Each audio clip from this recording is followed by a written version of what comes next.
ස්වභාවයෙන්ම දිව්‍ය ලෝකේ උපදිනකොට ශරීරයේ මල් පැලඳෙනවා. කවුරුවත් පලන් දෙනව නෙමෙයි, ස්වභාවයෙන්ම පැලඳිලා තමයි ඉපදෙන්නේ. පුංචියට ඉපදෙනව නෙමෙයිනේ, මනුස්ස ලෝකෙ ඉපදෙනවා වගේ කිරිදරුවෝ ඉපදෙනව නෙමෙයි. ඕපපාතික උපතක්. අපිට මෙතන ඕපපාතික උපත ගැනත් කතා කරන්න තියෙනවා මේ කාරණාවේදී. ඕපපාතික උපතක් සඳහන් කරනවා දිව්‍ය අංගනාවක් නම් 15 වෙනකොට 16 වයසේ තරුණියක් වගේ එකපාරම උපදින්නේ. දෙවියන්ගේ ශරීර අපිට වඩා ලොකුයි. නමුත් ඒ 16 වයසේ කෙනෙක් වගේ තමයි උපදින්නේ. පිරිමි දෙවියෙක් ඉපදෙනවා නම් 20 වයසේ තරුණයෙක් වගේ ඉපදෙනවා කියලා සඳහන් කරන්නේ. එතකොට කිරිදරුවෝ නෙමෙයි. ඒ දෙවියෝ පහළ වෙනකොට සමහර වෙලාවකට දෙවියෙකුගේ උකුලේ පහළ වුණොත් තවත් කෙනෙක්. එතෙක් දිව්‍ය ලෝකේ හිටපු කෙනෙකුගේ උකුලේ හිටි ගමන් පහළ වෙනවා දෙවියෙක්. උකුලේ පහළ වුණොත් ඒ දේව දරුවෝ, යහනේ පහළ වුණොත් ඒ පරිවාර දිව්‍යාංගන තමන්ගේ භාර්යාවක් බවටයි පත් වෙන්නේ.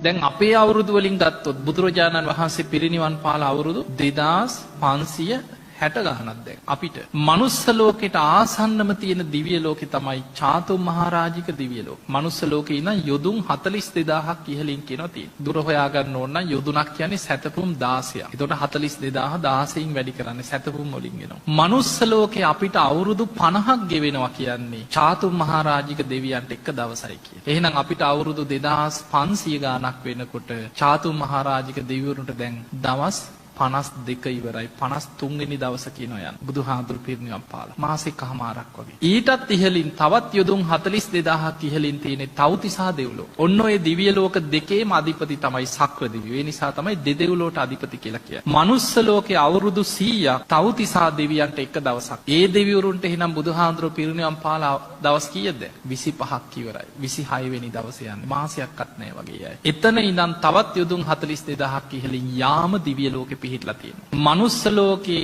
අවුරුදු 200ක් ගෙවෙනවා කියන්නේ යාම දෙවියන්ට එක දවසයි. එතකොට බුදුරජාන් වහන්සේ පිරිනිවන් පාලා ඒ අයට දින 13යි. ඊටත් ඉහළින් තියෙන තුසිත දෙව්ලෝ. මනුස්ස ලෝකේ අවුරුදු 400ක් තුසිත දෙවියන්ට එක දවසක්. ඒ අයට බුදුරජාන් වහන්සේ පිරිනිවන් පාලා දවස් 7යි. තාම 7 වෙනි දවසේ යන්නේ. ඊළඟට ඊටත් ඉහළ තියෙන්නේ නිම්මාන රති දෙව්ලෝ. මනුස්ස ලෝකේ අවුරුදු 800ක් ඒ දෙවියන්ට එක දවසක්. මේ 3 වෙනි දවසේ යන්නේ අය. ඉහළින්ම තියෙන්නේ පරිනිම්මිත වසවර්ති දෙව්ලෝ. මනුස්ස ලෝකෙන් අවුරුදු 1600ක් ඒ දෙවියන්ට එක දවසක්. එතකොට පරිනිම්මිත වසවර්ති දිව්‍ය ලෝකේ දෙවියන්ගේ කාලෙන් ගත්තොත් දවසකුත් පැය 14ක් කියනවා ගෙවිලා තියෙනවා. බුදුහාඳුරු පිරිනිවන් පාලා. ඒ ගණනය කිරීමත් එක්ක ගත්තාම බුදුරජාණන් වහන්සේගෙන් බණ අහපු, මාර්ගඵල ලැබපු, උන්වහන්සේ වැඩ ඉන්නවා, බණ කියනවා, ඇස් දෙකෙන් දැකපු දෙවිවරු එහෙනම් අදත් වැඩ ඉන්නවද නැද්ද? ඒ දිව්‍ය තලවල වැඩ ඉන්නවා. ඒ නිසා පින්වතුනි මේ ධර්ම මාර්ගය යන ශ්‍රාවකයාට ඒකයි බුදුරජාණන් වහන්සේ පරලොවින් රැකවරණයක් පිණිස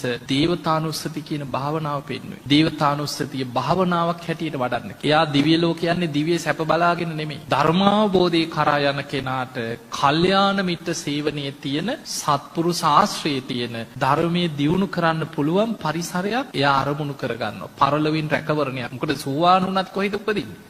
දිව්‍ය ලෝකේ. සකදාගාමී වුණත් උපදින්නේ දිව්‍ය ලෝකේ. අනාගාමී වෙච්ච කෙනා බඹලෝ උපදිනවා. එහි පිරිනිවන් පාන. මේ ජීවිතේම රහත් වෙන්න පුළුවන් නම් ආයි දේවතානුස්සතියක් ඕනේ නැහැ. හැබැයි ඒ යන ගමනේ අනතුරක් තියෙනවා. ඒ අනතුර නිසා පරලොවින් රැකවරණයක් පිණිස බුදුහාඳුරු දේවතානුස්සති කියලා භාවනාවක් පෙන්වුවා අපිට.